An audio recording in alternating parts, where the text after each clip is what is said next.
I am having a kick-ass week right now because I just made a mash with a third of the amount of yeast I'm supposed to use. Fermentation went great, and it's a mash that I've been wanting to make for ages.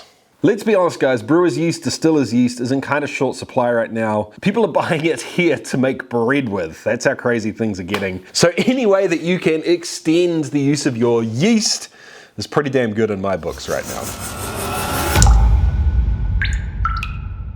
I hope you're having a kick-ass week too, guys. I'm Jesse, and this is Still at the Channel, all about chasing the craft of home distillation. I have been wanting to make a super local, a super Kiwi, super New Zealand whiskey with this grain since I first heard that it was going to be a thing. Before we even get on to talking about how we're going to make the yeast stretch further and use less yeast for this batch, we need to talk about the super local whiskey that I'm making.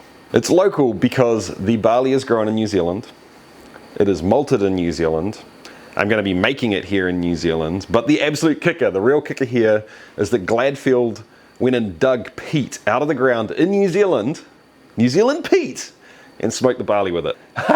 Honestly, super excited guys, so let's just get stuck right in. The first thing I need to do is mill the grain.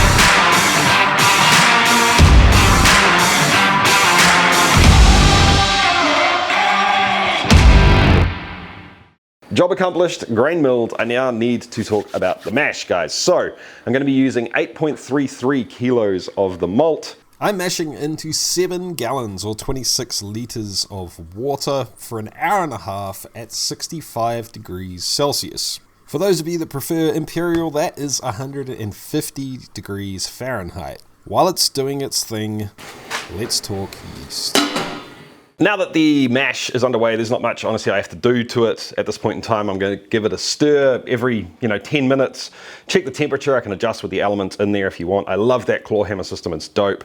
Now we can talk about yeast. So let me tell you what yeast we're using. We're going to use 1 packet of Safale S-04, and we're going to use half a packet of this yeast here, which is Mangrove Jacks New World Strong Ale yeast. Now, I know what you're thinking. I am mad. I'm talking about making yeast go further, and I'm using 1.5 packets of yeast for that's a pretty standard pitch rate for beer for that size of wort and that gravity of wort. Anyway, trust me guys, hang with me here, okay? Hang with me. So what I am gonna do is, normally I probably wouldn't bother boiling that wort, and I'm not going to boil it now. I am going to raise it up to about 90 degrees after the grain comes out and I've sparged.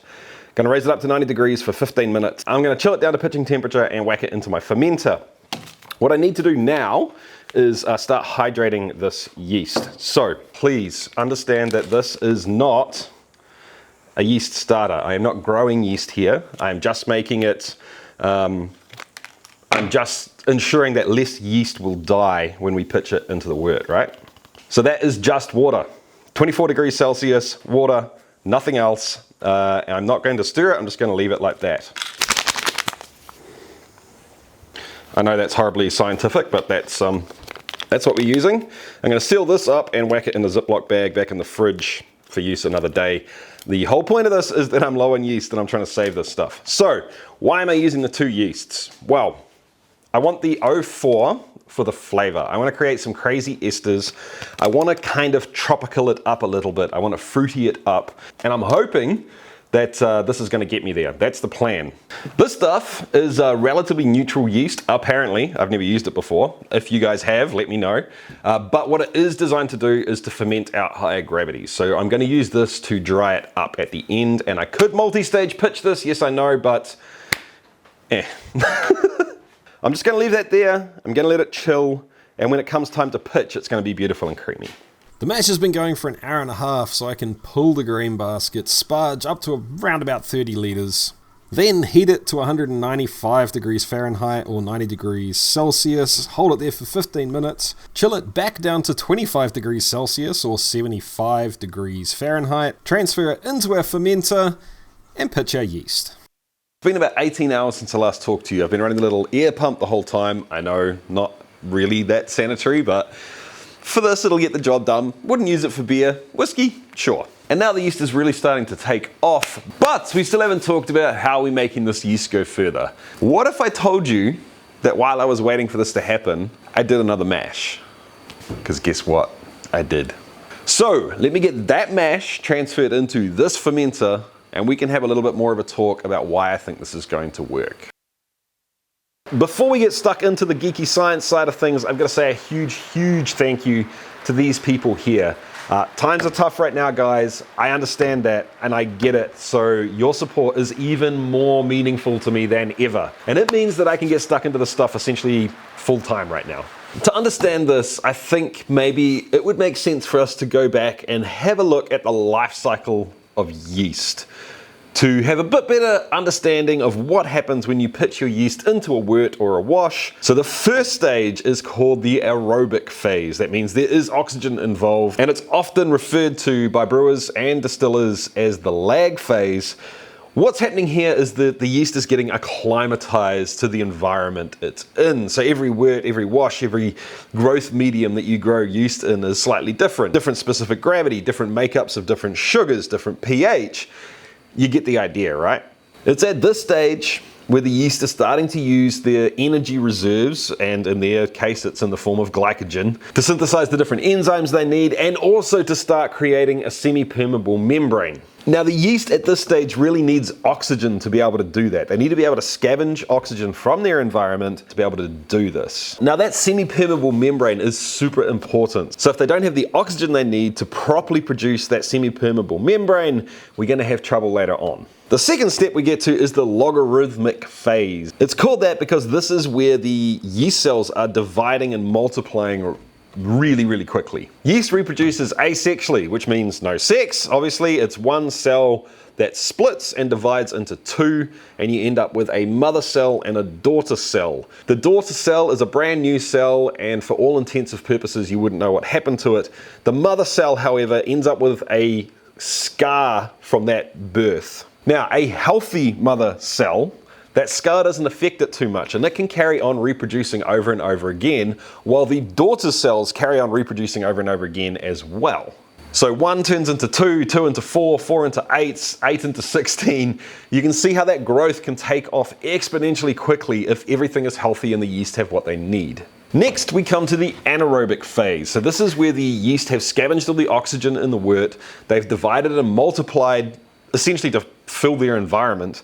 And at this point in time, when the oxygen runs out, they start producing carbon dioxide and alcohol, which is, what we know yeast to do for us as distillers. So essentially all you need to know, guys, is that yeast acclimatizes itself. It uses the nutrients and the oxygen to divide and essentially fill its environment. Once it's filled its environment and there's enough yeast to go to work and the oxygen's running out, then they start with what we think of as fermentation. So let's have a think about what I just did. So I took yeast that has never really seen a wort before, not a wort like this anyway. I've got quite a high gravity at 10.8, and there's peat in there. I don't know if yeast care about peat. I have no idea. Someone tell me. So we put the yeast into that environment, and it went through that lag period where it's getting accustomed to it, and we pumped air into it to get the oxygen from the air into there by using that fish tank pump, and we did that overnight. So the yeast multiplied, divided, they filled that environment up. Next we came along, and before the yeast could really get stuck into the anaerobic side of things, we threw more wort in on top of it, which let them go ahead and divide more and more and more and grow into that environment. Because they're dividing and growing, we're pumping more oxygen in there to make sure that they do so healthily. And guess what? I've actually got another mash on the go too. So I'm doing 3 in total. I'm going to do exactly the same thing. This one I'm not going to boil because I think that maybe a little bit of funk, a little bit of acid from the wild yeast in the grain to go through the esterification process in the still. I think that might be a nice thing. The beer brewers among you may be a little bit worried about this because generally for beer especially, and to be honest, I have to assume for distilling in some part as well, oxygen after kind of that first 24-hour period can be a really bad thing. It can cause oxidization in the beer later on, and it might even cause the pasteur effect where essentially the yeast jumps back a few steps, which we don't want that happening, right? I'm not worried about those things because as the yeast divides again, it's going to scavenge up all the oxygen quite quickly. And because as soon as this is fermented out, I'm going to pop it into the still. I'm not worried about long-term oxidization nearly as much as I would be with beer. I actually have a hypothesis that this might push more flavor into the beer. And the reason for that is that it is generally accepted that most of the esters and flavors that come from the yeast itself happen in that logarithmic phase, the second phase where the yeast is multiplying quickly. If they're going to throw off crazy flavors, if they're going to throw off crazy esters, that is when it's going to happen. Now for beer, that's not a great thing. You don't want a lot of flavor in that work coming from the yeast, unless perhaps you're making a Hefeweizen or something like that. I'll take the extra esters for sure. Because we're doing that 3 times over, and I'm essentially starting with a yeast count at the beginning that is a third of the size it should be, I'm guessing we might get more flavor from those yeast esters. I don't know, it's a guess. Anyway team, so this whole thing is a whole lot of fun for me because it's an interesting experiment. It's something different to try. It's also great for people that want to do larger fermentations with smaller equipment. If you can't fit 100 liters into your mash tun, don't. Do 33 liters over 3 days. All right guys, so there you have it. In a time where yeast is flying off the shelves, people are buying brewer's yeast to make bread. Who would have thought it? And it's getting hard to get this stuff. I think this is an awesome way to make your yeast go a whole lot further. Now, there are a bunch of other ways that you can make yeast go further. So if you want to have a talk about those in the comments down below, I would love to hear from you. If you also want to give me any feedback on what you think I've done, whether you think it's interesting, good, bad, whatever, let me know. Just be nice about it down in the comments. So this has been a blast, guys. Thanks a bunch. If you liked it, make sure you give it a thumbs up. If you really liked it and you're not subscribed yet, do so down below. If you could share this video around to anyone that you think might appreciate it, me love you long time. Anyway, I'm out of here. I gotta get back to my mash tun. See ya.